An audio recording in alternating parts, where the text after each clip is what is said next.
Hello नमस्कार दोस्तों, आप लोगों का अपना यूट्यूब चैनल रोजगार 7590 में स्वागत है। आज आप लोगों को बताने वाले हैं एनसीसी और सीसीए दोनों में से किसको ज़्यादा फ़ायदा है और क्या डिग्री आपके पास है तो ज़्यादा बेनिफिट होगा। तो आपको इसकी वीडियो में पूरी जानकारी देने वाले। तो जितने लोग चैनल पे पहली बार आए होंगे तो चैनल को सब्सक्राइब कर लीजिएगा, वीडियो को लाइक शेयर कर दीजिएगा। और रेलवे की जो कड़वी सच्चाई है इसके बारे में आपको बता देते हैं कि अप्रेंटिस छात्रों के साथ क्या दिक्कत हो रही है और इसमें गलतियाँ किन की है जिसकी वजह से अप्रेंटिसों को इतना सब कुछ सहना पड़ रहा है। तो आपको इसके बारे में पूरी डिटेल से जानकारी देते हैं, तो आप लोग चैनल में बने रहिएगा। सबसे पहले आपको बता दें, देखिए जो लोग रेलवे से अप्रेंटिस करते हैं उनको सीसीए बोला जाता है और जो लोग एनसीसी करते हैं यानी नेशनल क्रेडिट कोर्स करते हैं उनको एनसीसी बोला जाता है। तो आपको बता दें, देखिए जो रेलवे से अप्रेंटिस करते हैं उनको पहले जीएम पावर के तहत तो पहले भर्ती कर लेता था रेलवे। जितने लोगों का अप्रेंटिस कंप्लीट हो गया उनको रेलवे ग्रुप डी में समायोजन हो जाता था, लेकिन उसके 2014 के बाद से बोला गया कि अब से ये चीज़ें बंद कर दी गई हैं। अब इनको केवल और केवल 20% रिजर्वेशन दिया जाएगा, यानी जहां नौकरी का 100% चांस होता था फिर वहां से डायरेक्ट 20% कर दिया गया, ना कि 50% किया गया। तो पूरा समझ लीजिए कि अप्रेंटिसों का लाइफ ख़त्म हो गया है। यानी जो अप्रेंटिस कराई जा रही है 60 से 70 हज़ार वर्तमान में संख्या हो गई है और वैकेंसी 6 साल बाद आती है टोटल 32,000, जिसका 20% मिलता है यानी 6,400। तो 6400-6500 अप्रेंटिस को सीट मिलती है और संख्या है 65-70 हज़ार तक चली गई है। तो इस तरीके से सोचिए कि बाकी अगर 6,400 लोगों का सिलेक्शन हो जाएगा यानी 6400 लोगों का, फिर भी तो 60,000 के लगभग हर साल ये जो अप्रेंटिस युवा हैं ये अप्रेंटिस करने के बाद भी बेरोजगार हैं। ठीक है, तो इसमें आप लोगों की सबसे बड़ी कमी ये है कि देखिए आप लोग अपने लिए खुद जागरूक नहीं हैं। क्योंकि देखिए यहीं इसके लिए एनसीसी को अगर देख लिया जाए और जो अग्निवीर थे उनको देख लिया जाए तो देखिए अग्निवीर का मुद्दा राहुल गांधी जी ने उठाया और बहुत जगह नीतीश कुमार ने उठाया। इस तरीके से मुद्दे को ज़्यादा हाईलाइट भी किया गया।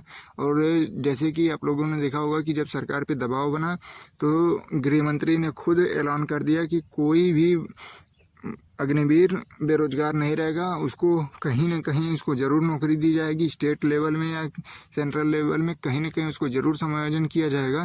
तो उसको जो अग्निवीर हैं उनको 100% की गारंटी दे दी गई है कि आपको नौकरी ज़रूर दी जाएगी।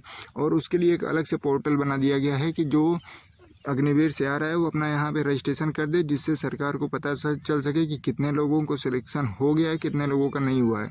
तो इस तरीके से सोचिए कि उन लोगों को खोज के मतलब रेलवे नौकरी देने के लिए तैयार है। और यहाँ पे जो अग्निवीर थे, सोचिए कि मान लीजिए तो अग्निवीर के बाद तो अलग हो गई, लेकिन उससे जो छोटे हैं एनसीसी वाले, यानी जब आप 10वीं 12वीं में होते हैं बीए की डिग्री करते हैं तो उसमें ABC करके अप्रेंटिस होती है अलग अलग।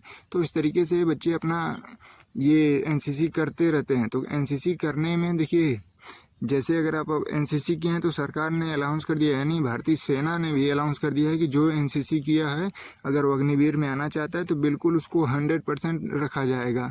तो इस तरीके से देखिए मतलब आप एनसीसी करते हैं तो आपको 100% मतलब अग्निवीर में पूरी छूट दी जा रही है।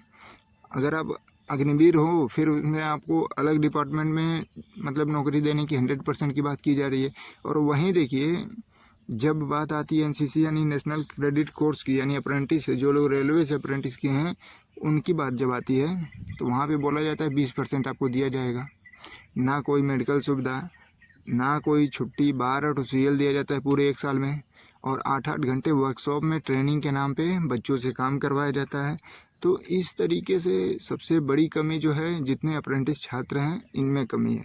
क्योंकि आप लोग अपने मुद्दे को लेके किसी बड़े लीडर के पास नहीं जाते हैं या अपने मुद्दे को ज़्यादा हाईलाइट नहीं करते हैं एक दूसरे यहाँ शेयर करके, जिससे आपका मुद्दा हाईलाइट हो ताकि चुनावी मुद्दा बन सके या सब कुछ बन सके। तो आपको इसमें ज़्यादा बेनिफिट मिलेगा, क्योंकि सरकार को भी ये चीज़ें पता होनी चाहिए कि हाँ ये बच्चे जागरूक हो गए हैं, इनका जो हक है अधिकार है इनको देना ज़रूरी है। तो इस तरीके से आप लोग समझिए। क्योंकि देखिए अगर एनसीसी को 100% अग्निवीर में रखा जा रहा है और अग्निवीर को 100% नौकरी देने की बात हो रही है कि परमानेंट उनको कहीं ना कहीं पोस्ट दे दिया जाएगा, तो इस तरीके से जो आप अप्रेंटिस छात्र हैं आप लोग भी समझिए कि आपको जहाँ 100% मिलता था फिर 20% कर दिया गया। तो आप लोग उसको जो मिलता था वो तो ख़त्म किया गया, तब तो कुछ नहीं कर पाए क्योंकि आपकी संख्या बल कम थी। लेकिन वर्तमान में आपका जो संख्या बल है वो काफ़ी अधिक है। अप्रेंटिसों की, लेकिन यूनिटी नहीं है, कोई एकता नहीं है, कोई जागरूकता नहीं। अगर कोई आपको जागरूक भी कर रहा है, कोई आपकी आवाज़ों को उठा रहा है, तो आप लोग उसमें फालतू कमेंट कर देंगे, और उसमें 4 लोग अगर सही दिशा में जा रहे हैं तो 1 लोग उसमें से आएंगे डिमोटिवेट कर देंगे कि कुछ नहीं होने वाला। ऐसा कुछ नहीं है कि नहीं होगा।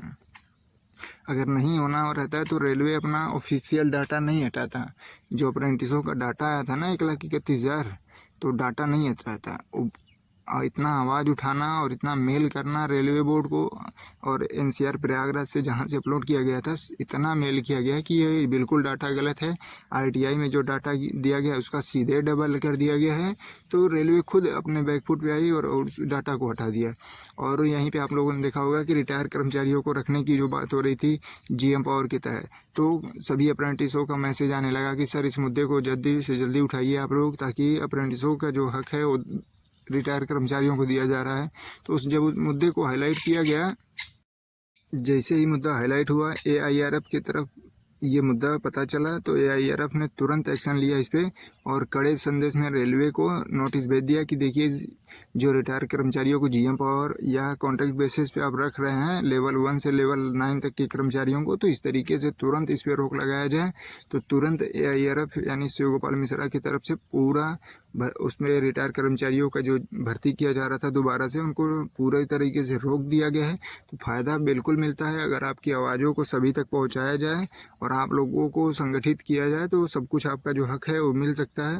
और इसमें सबसे बड़ी भूमिका रहने वाली है कि आप लोगों को जागरूक होना पड़ेगा अपने हक और अधिकार के लिए, क्योंकि एक लोगों के चिल्लाने से कुछ नहीं होता है। इसीलिए आप लोगों से बार बार रिक्वेस्ट की जाती है कि जितने लोग इस वीडियो को देख रहे हैं, आपके पास जो भी व्हाट्सएप ग्रुप हो, टेलीग्राम ग्रुप हो, सभी में शेयर करके एक दूसरे को जोड़िए, चाहे वो 10वीं पास हो, ITI हो, अप्रेंटिस हो, ताकि वो भी आपके मुद्दे को समझे कि आपके साथ क्या गलत हो रहा है। तो आप लोगों ने देख लिया होगा कि वहीं पे जो एनसीसी किए हैं उनको 100% नौकरी की मतलब गारंटी दे रही सरकार। और यहीं भी आप लोग देख पा रहे होंगे कि जो एनसीसी किए हैं यानी 8-8 घंटा वर्कशॉप में और काफ़ी रिस्की काम किए हैं, काफ़ी लोगों की जान तक चली जाती है, लेकिन उनको नौकरी देने से इनकार कर देती है सरकार। तो इस तरीके से सोचिए कि आपके साथ कितना बड़ा अन्याय हो रहा है, और ऐसा होने नहीं देंगे हम लोग। अगर आप लोगों का सपोर्ट रहा तो आप लोगों से केवल और केवल सोशल मीडिया के माध्यम से ही अभी सपोर्ट लिया जाता है कि आप लोग ज़्यादा से ज़्यादा लोगों को शेयर करेंगे, ज़्यादा से ज़्यादा की संख्या में आपके जो अप्रेंटिस भाई हैं, ITI भाई हैं, जो लोग जुड़ेंगे तो उनको ये मुद्दा पता चलेगा कि उनके साथ होता क्या है। और रेलवे जैसे बोल देता है कि ITI कर लीजिए, अगली वैकेंसी में ITI लागू होगी, फिर ITI को हटा दिया जाता है। तो ये सभी चीज़ों को सभी लोगों को समझना होगा, सभी लोगों को एकजुट होकर आना पड़ेगा। और आप लोग जितने लोग हैं इस वीडियो को सभी ग्रुप में ज़रूर शेयर करिएगा, ये आपका कर्तव्य है। अपने लिए ज़रूर शेयर करिएगा, आपके पास जितने भी व्हाट्सएप ग्रुप, टेलीग्राम ग्रुप होंगे। और जो लोग चैनल पे पहली बार आए होंगे सब्सक्राइब कर लीजिएगा। डिस्क्रिप्शन में आपको व्हाट्सएप नंबर मिल जाएगा, वहाँ से मैसेज करके व्हाट्सएप ग्रुप में ज़रूर जुड़िएगा, ताकि हर अपडेट आपको सबसे पहले टाइम टू टाइम मिलती रहे। और आपको बता दें कि संगठित रहेंगे तो काफ़ी बेनिफिट आपका ही होगा। तो आपको क्या नुकसान हो रहा है अप्रेंटिसों का, और बाकी जो कोर्स किए जा रहे हैं उसमें क्या बेनिफिट मिल रहे हैं, तो इस तरीके से मैंने दोनों को पूरी अच्छी तरीके से आपको समझा दिया है। अब आप लोग खुद समझ गए होंगे। अब आपका फैसला है कि अब अपने भविष्य के लिए आगे बढ़ते हैं कि नहीं बढ़ते हैं। तो बस यहीं इतना ही बताना था आप लोगों को। अब आगे आपको फैसला करना है। और जो लोग चैनल पे पहली बार आएंगे सब्सक्राइब कर लीजिएगा। धन्यवाद।